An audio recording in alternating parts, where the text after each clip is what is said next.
Hello and welcome back to Finger Guns with Tony, Dave, and James. I am one of your fearless, sleepy, and all around awesome co hosts, Dave Baldwin. And I'm here with. Big T, Tony B. And James is not here today because James has to work, unfortunately. Or fortunately, we got to bring in some money on this podcast. So at least somebody's paying the bills. James is bringing home the bacon for us. There we go. Anyways, Tony, the reason we're here today is we got to do an interview. Yes, we did. We got to speak to Sook-Yin Lee, who directed Paying for It, which was at TIFF, and it was recently honored as one of Canada's top 10 by TIFF. And if that name sounds very familiar to you, it's because she used to be a Much Music VJ back in the day. Else to the yeah. And she also was in a film called Short Bus, which was directed by John Cameron Mitchell, which caused a lot of controversy back in the day. If you don't know what Short Bus is, I'm going to just let you guys look it up because it's a journey. It's a journey. Peak Canadian cinema. It's not even Canadian, Tony. Oh, man. Even worse. Even worse. But this film is, and it stars Dan Byrne and Emily Lee. It's based on Chester Brown's graphic novel about a gentleman, a cartoonist in Toronto in the late 90s. Him and his girlfriend, they're still together, but she wants to explore other options, and he doesn't want to be monogamous with anyone, so he starts paying for sex with sex workers. And he kind of gets a new perspective on intimacy and love and the kind of shit that sex workers have to go through. Absolutely. Yes, I haven't read the full novel yet, but I want to. But this was a film that I actually really enjoyed out of TIFF. It's very intimate, very raw, real, authentic. Like it's very lived in. It's almost it's so incredibly real. Like these actors are not. They're not playing the characters; they are the characters, and like they feel very real, and it's a very intimate story. Yeah, and it's really funny, and it's really emotional, and it comes out in theaters on January 31st across the country. I'm not sure if it's limited or wide. It's also going to be playing as part of Canada's top 10, as I mentioned. What else do I want to say about Paying for It other than that you should see it because it's wonderful. And it's what Gen Z wouldn't like with all the sex. And oh, yeah, it's very anti-Gen Z, and I fucking adore it. Right. So maybe don't watch it with your parents. No, definitely not. Leave, send them to bed.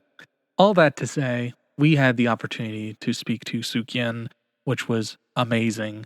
As I said, I used to watch her on Much Music, so this was super cool getting to talk to her. And she was a great interview subject, and she had lots of great things to say about her filmmaking process.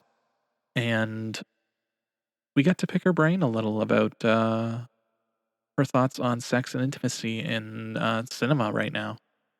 Which got very interesting. Very interesting conversation. We're so excited to share it with you. We hope you enjoy it. Without further ado, this is our conversation with Sook-Yin Lee.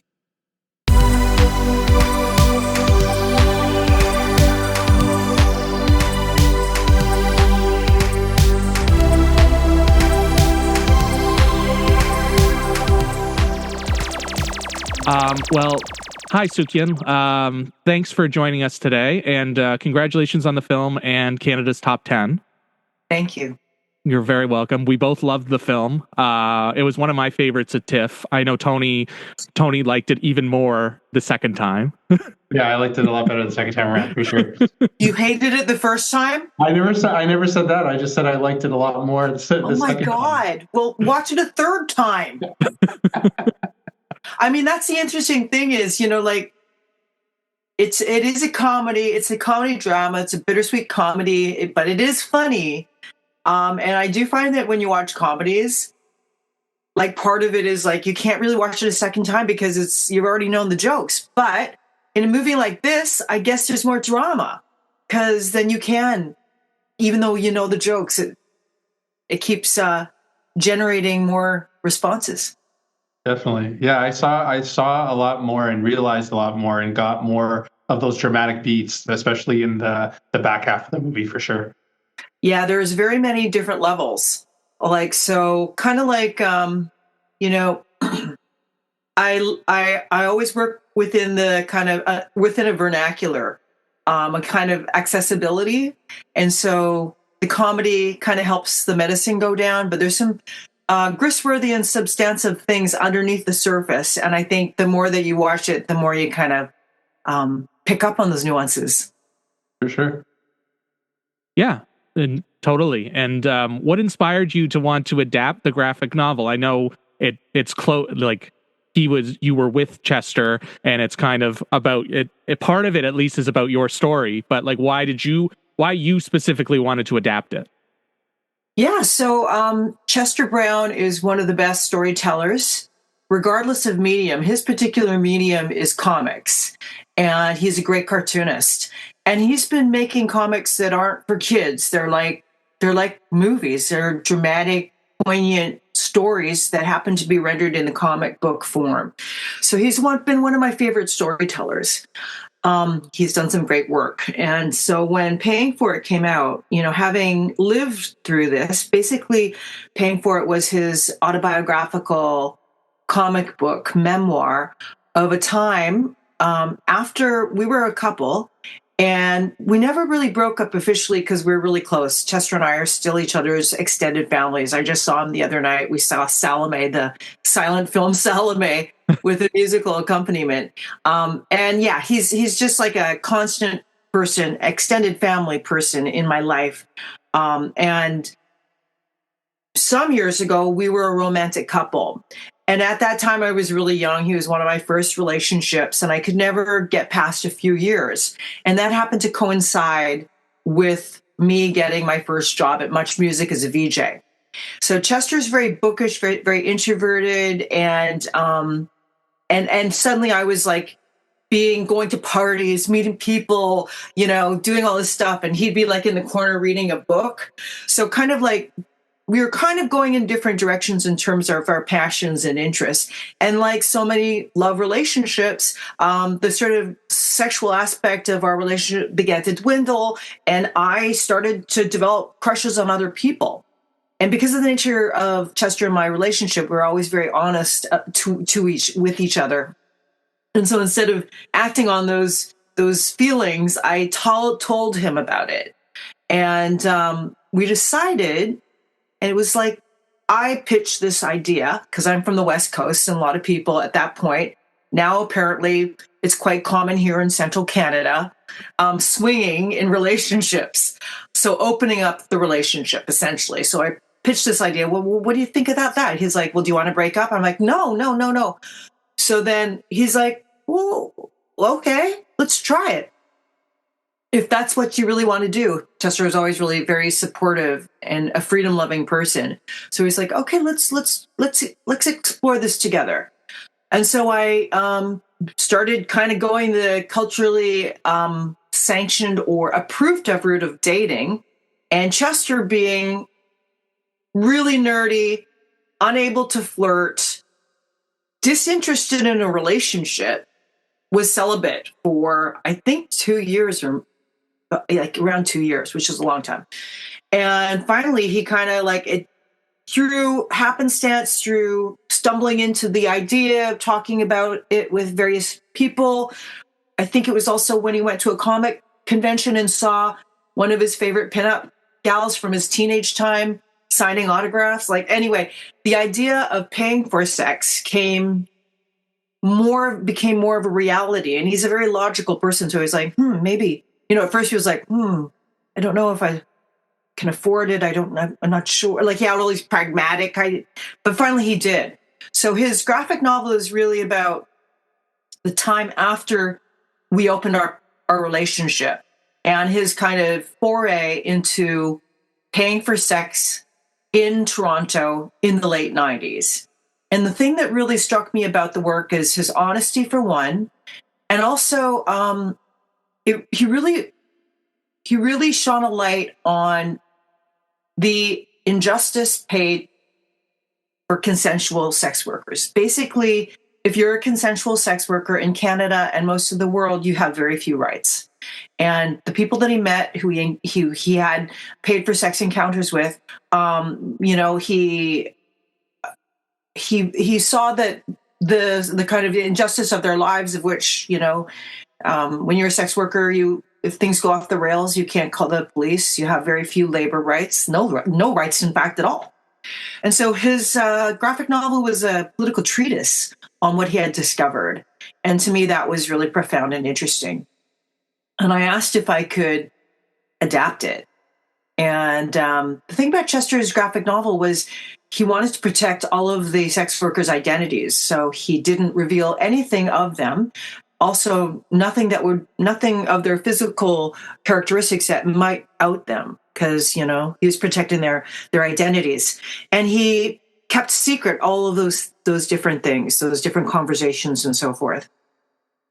So as I was writing this book, my first impulse was to essentially write exactly what the graphic novel was, verbatim. It was like, I was like, oh, this will be so easy. Here's the storyboard. And then it was like, we looked at the script and was like, oh God, comic books and scripts are not the same beast. It really wasn't working. I didn't want to tell a story that was myopically just from his perspective, editing out people's only showing a part of their bodies and so forth. I wanted to bring to life the living feeling, the living personhood of the sex workers. And it was challenging because he wouldn't share the details. So, I spent many years trying to come up with the right sequence of events. Like the last fifth of the book are his academic, historic, and intellectual arguments for the decriminalization of consensual sex work. Really heady, didactic, political stuff. There was one iteration of the movie that I had him on a pulpit, basically saying every single thing back there. But it's like, this doesn't work either. This is like a Jean-Luc Godard French New Wave film that would have worked in maybe the 70s, but not today. I really wanted to take these ideas that were weighty and be able to kind of tell it within the construct of a 3-act story with the emphasis on characters and character development and flawed characters making difficult choices and seeing them sort of crash into each other. I said that to Chester. I was like, I just got to figure out a way to tell the story through, character evolution arc, characters who are flawed, who make a transformation. And he's like, but I have no flaws. And I was like, that's a flaw. So it was very challenging. And, at the time I wanted to tend the script like I would a garden. So take a lot of patience with it. I had a lot of other projects on the go as well. So I'd write and then it would frustrate me and I'd hide it in this drawer right here at my desk and not look at it and ignore it for a couple of years and then look at it. And then when I reread it, I was like, oh, okay. I'd be able to look at it with a fresh mind. So it was like this for many years. And then it was still not gelling together. And, it was really hard to get anyone interested in financing it. They're like, what? It's too episodic. Like he had in his book, it was like no character transformation in 32 sex workers. So I couldn't really do that. So I basically distilled what I felt were the most important parts of his argument and the most profound, exchanges with sex workers and friends. And I distilled it down like a good broth, like bouillabaisse. and then I realized that, one of his biggest points was questioning romantic possessive monogamy. And that's what most of us do in the Western world, own each other, and kind of have that kind of cis het, kind of relationship dynamic. And I realized that that's what I was pursuing in our lives. So I could kind of like hang that idea on the character of me, a character based on me. I was a character in his graphic novel, but only there for a tiny amount, only for the sort of first scene where we had decided to open up the relationship. So I said to Chester, there were so many other things happening because we never broke up and we stayed living in this tiny 11-foot wide row house for several years while I pursued dating and he was paying for sex. So there was a lot of negotiation in our relationship. So I said, what if I just expand the canvas a bit and include some of that? And he's like, are you sure you want to? Because he was also protecting my privacy. And I was like, okay, I'm going to take one for the team.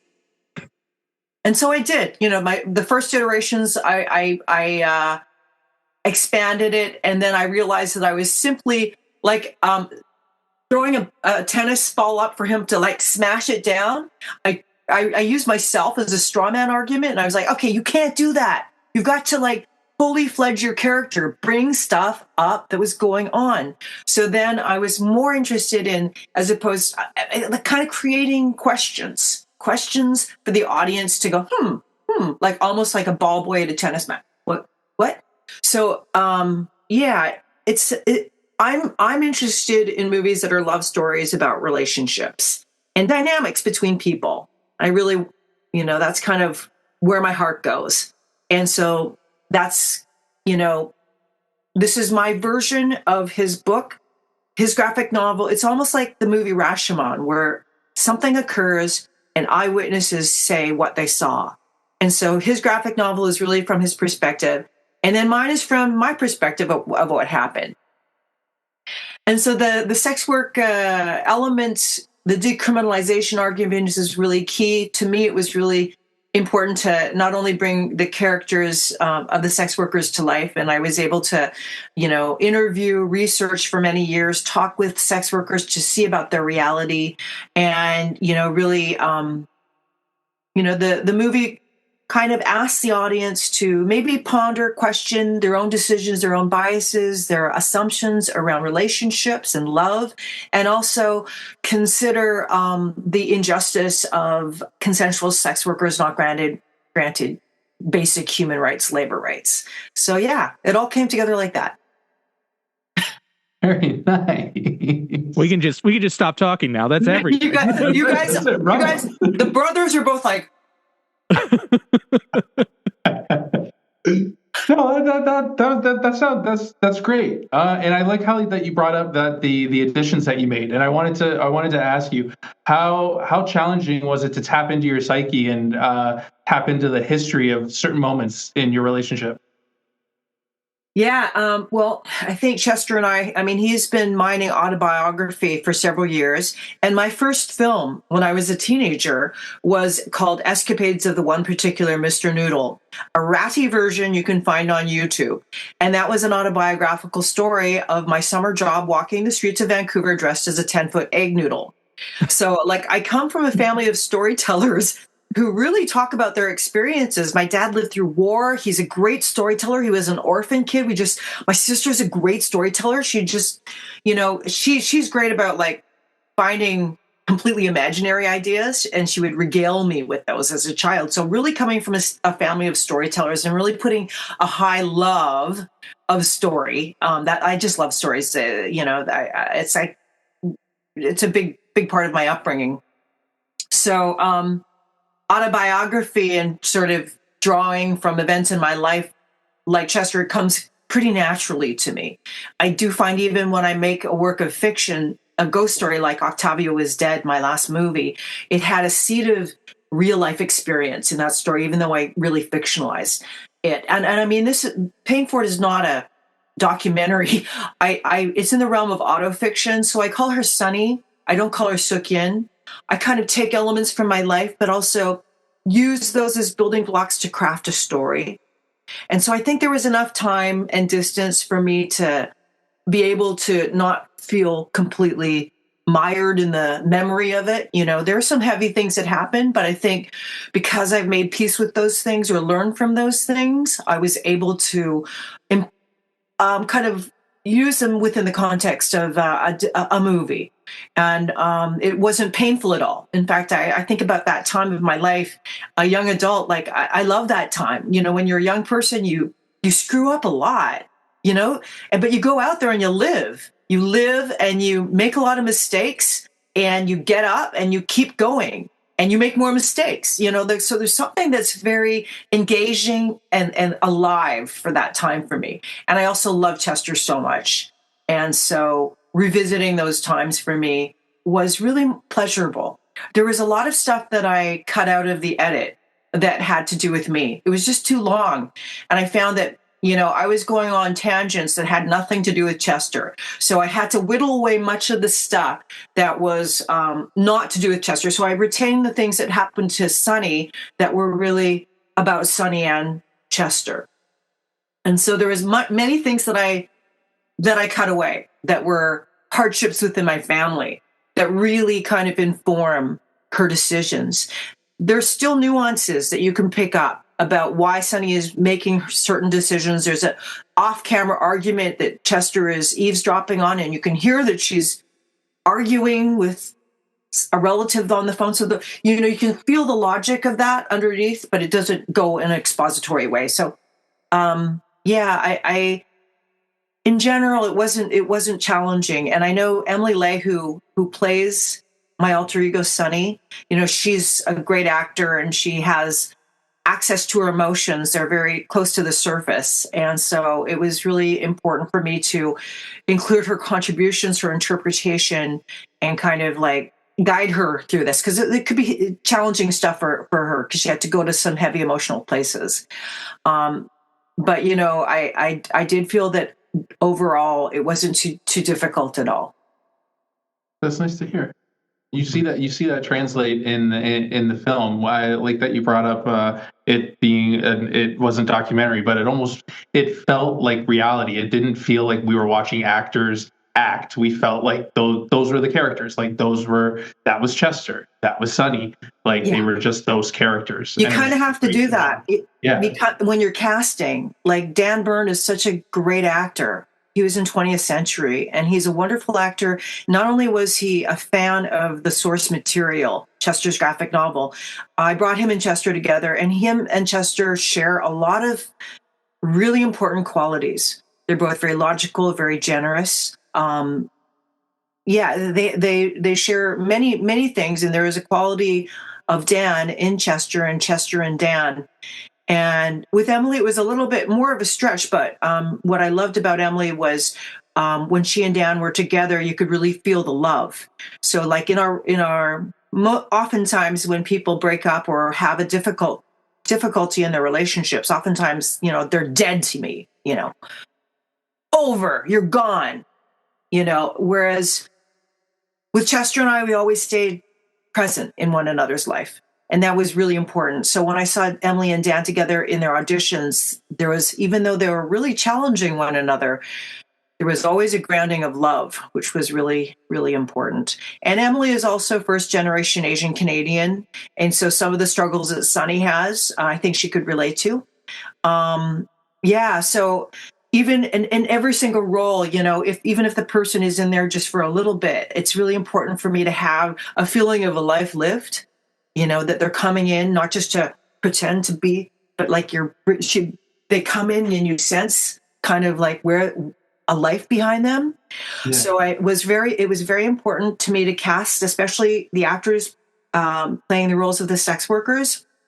All of them are non-actors. Not all of them. There are a couple of them that are professional actors, but most of them are non-actors who have a nuanced understanding of sex work. They're artists in their own right. They're visual artists, musicians, performance artists, stand-up comedians, the gamut, dancers, and there's at least 4 of them that are filmmakers that deal with sex work in their own films. So it was really important to cast people with a feeling and a shared kind of empathy and understanding, so that they could, tweak details of their scenes, tweak outfits, tweak the logic of their situation. So that was really very important for me to be able to cast people with the knowledge and compassion and those who embrace sexuality in their artistic expression.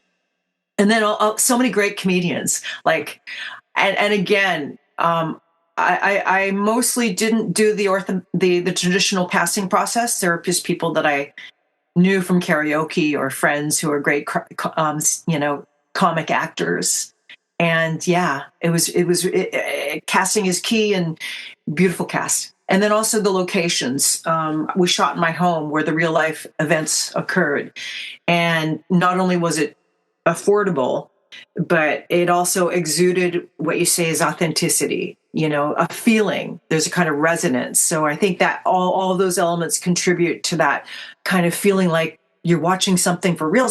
And let's face it, like what has happened in all of our lives is extraordinary.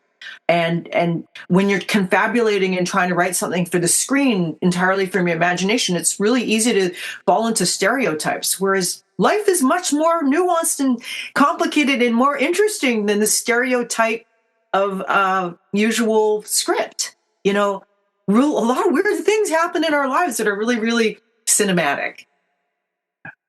For sure. I agree.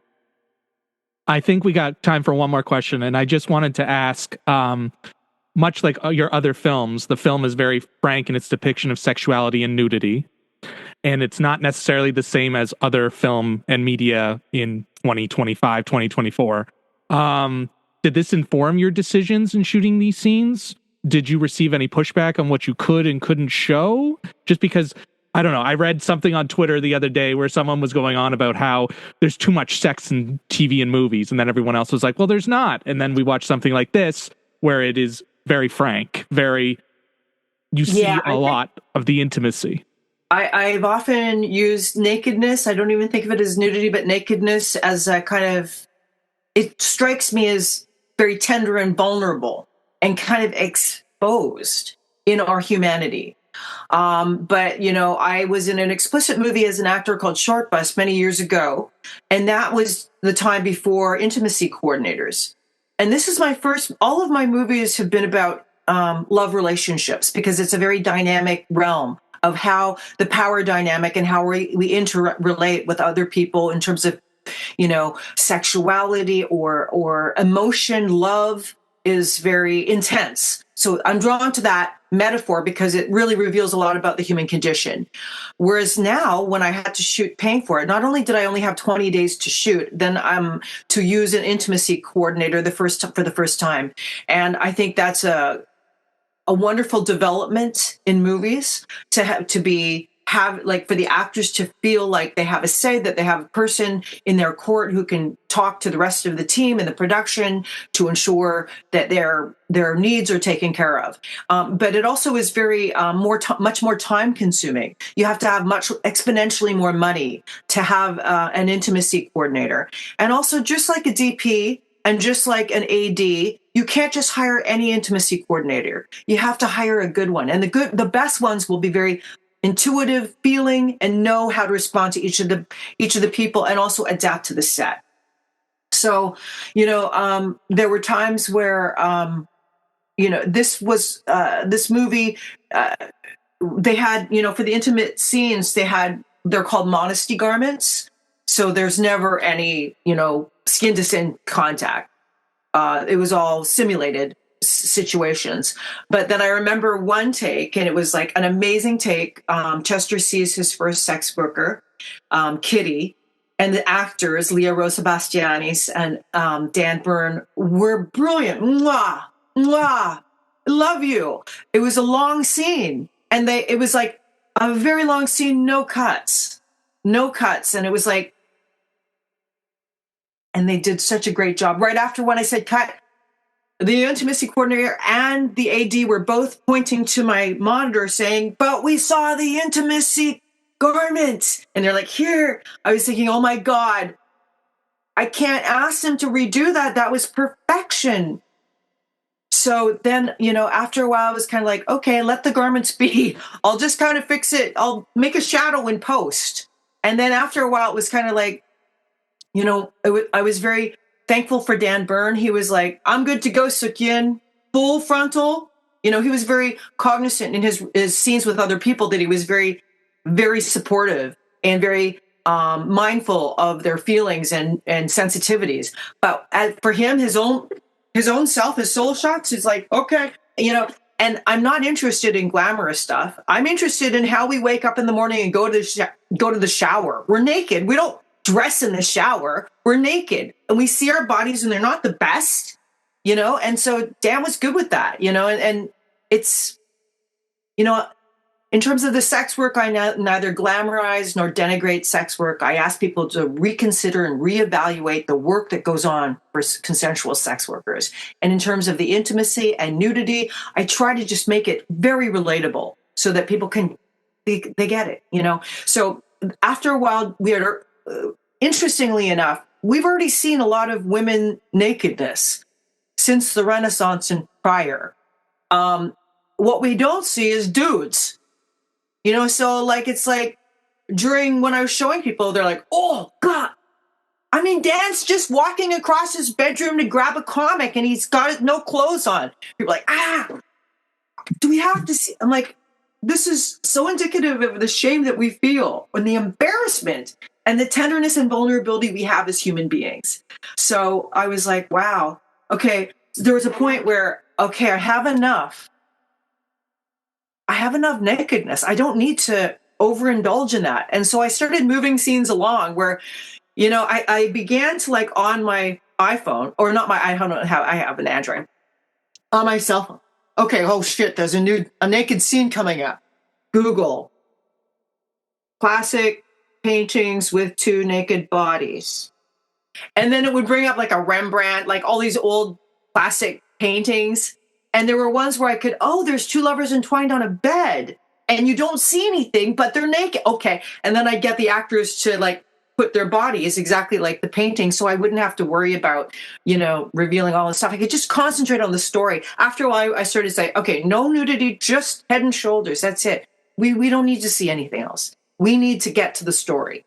So, you know, I think it's one of those things is, you're right, it's a paradoxical situation. People go, there's not enough nakedness. And then people say, there's too much nakedness. I mean, on TV, the Zendaya show, what's that?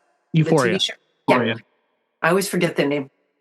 You know, there's apparently a lot of nudity, but people don't realize that all those schlongs are fake.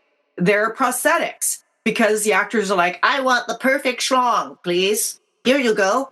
You know, so it's like not shriveled and small like you walk out of a cold shower. You know, it's like perfect. And then also then in the Euphoria stuff, it's oftentimes sort of wrapped up in a kind of morality. So you can show this stuff and titillate, but then go, but the moral of the story, you know, so it's a funny thing. And we see it all over the internet. So, but at the same time, yeah, there are kind of, when I look back at some of the films, like David Lynch dying and going, oh my God, he represents such an era where people could really explore ideas and controversial ideas and not feel afraid of, you know, upsetting people. I'm sure he upset a lot of people.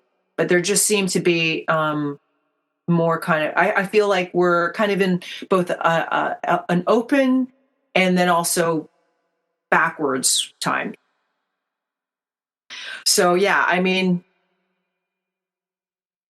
movies and love stories will continually inspire and confuse me. I'm very confused about love. I'm very confused about sexuality. And they are recurring themes that keep popping up in my work.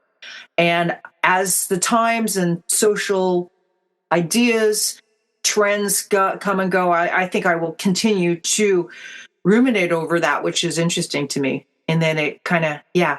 I mean, it's interesting. This is probably, out of all 3 of my features, this is the most explicit. And yet it was done with an abundance of care. Amazing. Yeah, it was pretty cool. Great. I feel like we could talk to you for hours about this. This has been wonderful. Thank you so much for sharing your time with us. And thank you. And thanks for your support. I really appreciate it. Cause you know, it's pretty cool that, you know, I'm so happy that people are seeing it. Yeah, it's great. And congratulations again on Canada's Top 10. Thank you. Congratulations. Take care. Bye, bros.